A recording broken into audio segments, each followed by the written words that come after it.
মায়ের এত সুন্দরভাবে দর্শন হয়েছে কি বলবো। এই যে তোমাদেরকে মায়ের চরণ দুটো দেখিয়ে দিলাম, আর হচ্ছে এই যে মায়ের মুখমণ্ডল দেখতেই পাচ্ছ, মূর্তি।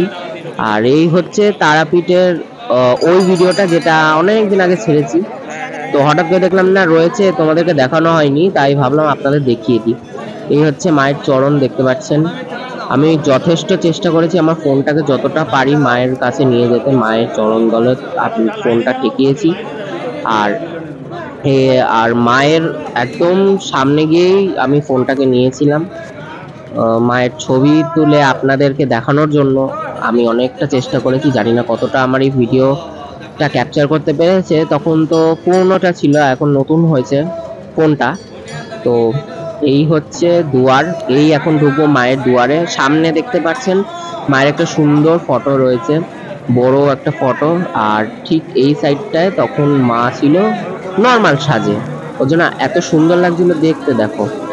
আর সব জায়গায় সাজানো মা লেখা, তারা লেখা, ওম লেখা। এই যে এই হচ্ছে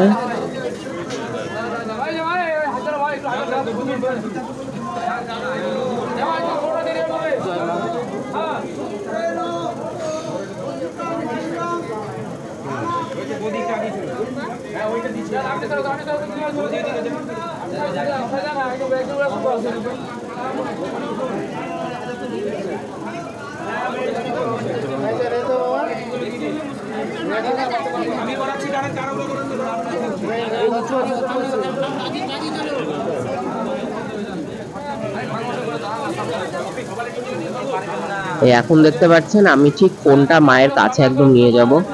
মানে আমি জানি না মা কতটা আমার কথা শুনতে পেরেছে, বাট আমার মন পুরো ভরে গেছে যে আমি আপনাদের এত কাছ থেকে মাকে দেখিছি।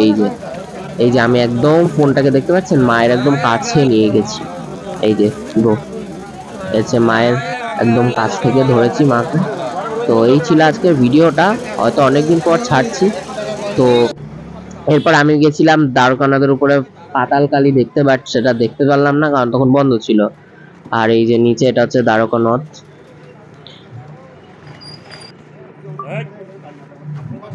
এই ভিডিওটা আমার পড়েছিল তাই আমি আজকে একবারে দিয়ে দিলাম।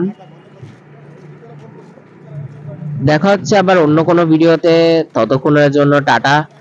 আর থাকবেন আমার সঙ্গে, পাশে সাবস্ক্রাইব বাটনটা টিপে দেবেন।